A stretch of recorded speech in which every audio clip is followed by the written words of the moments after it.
Live from WFSB, Connecticut's #1 local news, this is Channel 3 Eyewitness News at 7.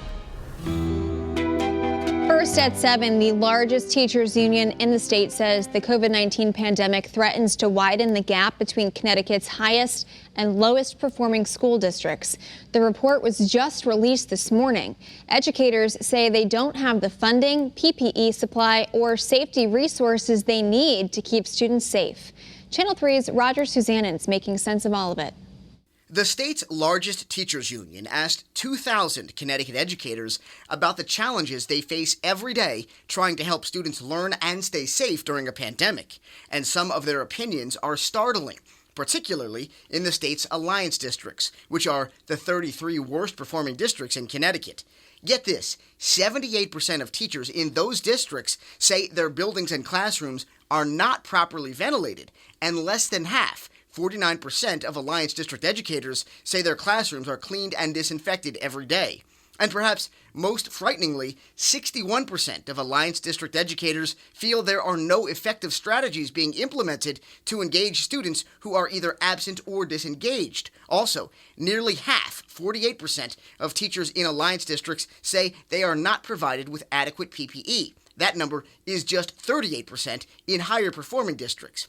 In a written statement, CEA President Jeff Leake says the state must give teachers the tools they need to protect themselves and their students.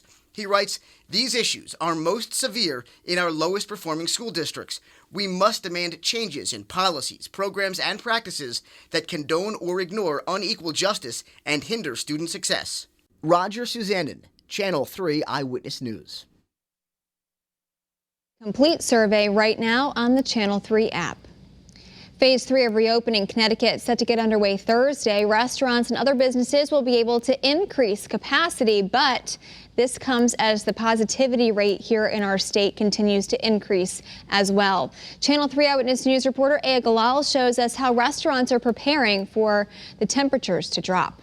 Phase 3 of reopening Connecticut starts this Thursday, October 8th, a day many businesses are eagerly waiting for. Restaurants have the green light to increase indoor dining capacity to 75% while still maintaining social distancing.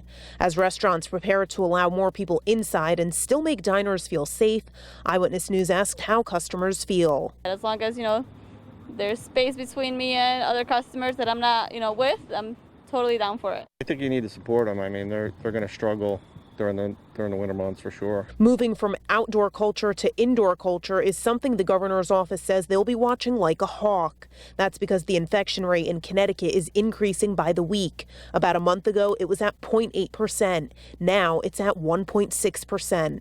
Aya Galal, Channel 3 Eyewitness News. Crosby High School in Waterbury is closed for in-person learning today and tomorrow after a student there tested positive for coronavirus. The district says the building will be cleaned and disinfected. Regular classes will pick back up on Thursday. A similar story in New Britain, where Smith Elementary School is moving to remote learning for the next 2 days after someone there tested positive for COVID-19. The district says that individual was last in the building on Thursday. Contact tracing is now underway.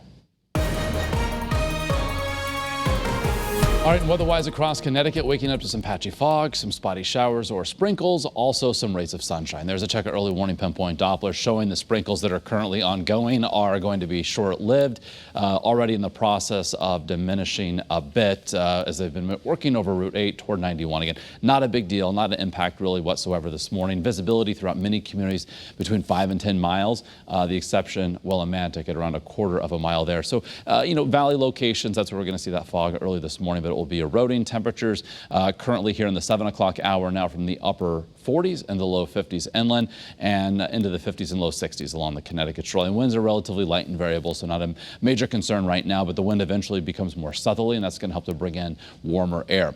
So right now where I can view from Torrington, where we've had some of those showers work through Litchfield County, showing an overcast sky there. Meanwhile, in Hartford, looking east, scattered clouds capturing the sun on its way up. A beautiful scene there.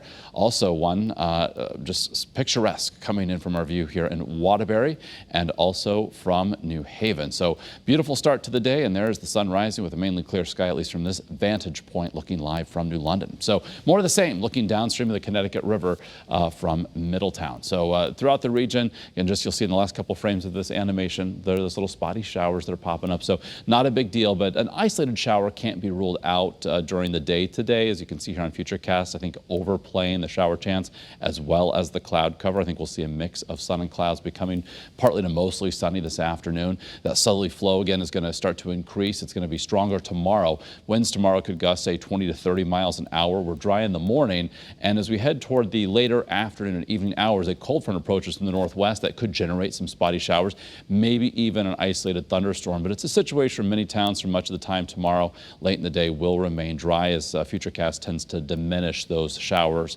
and isolated storms as they head in our direction. With regard to a severe weather threat, it's basically north of the Mass Pike, and that is for wind that could be strong, perhaps damaging.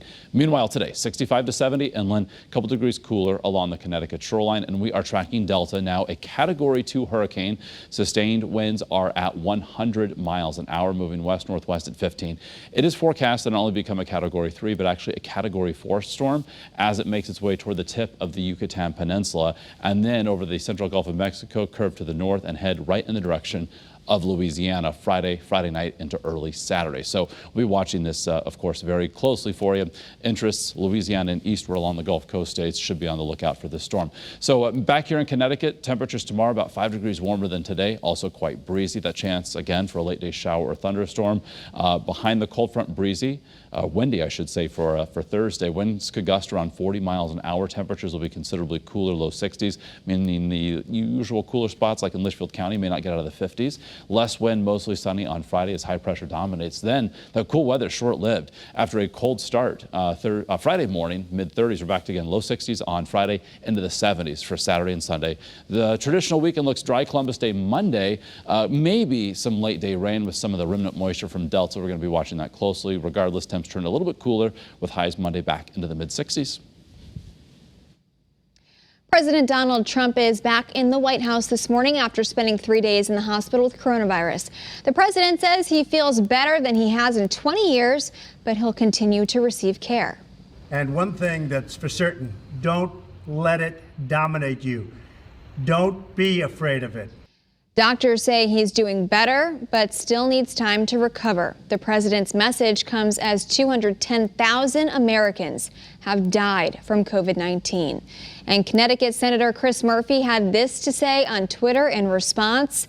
You can see it there on your screen. Don't be afraid, says the guy with a team of a dozen doctors, access to experimental treatments that no one else gets, a 4-room hospital suite, who lives in a house with top doctors on site 24/7. Vice President Mike Pence and Kamala Harris are just one day away from their debate at the University of Utah. And we're learning there will be some new safety measures in place to help reduce the risk of coronavirus spread. A plexiglass barrier will separate the two candidates. Chairs will be placed 12 feet apart. That's more than the original 7-foot distance that was originally planned. And you can watch the full debate right here on Channel 3. That's tomorrow night starting at 9 o'clock. And thank you so much for tuning in to Eyewitness News. Remember, you can get news and weather updates anytime for free on the Channel 3 app. Have a great day, everybody.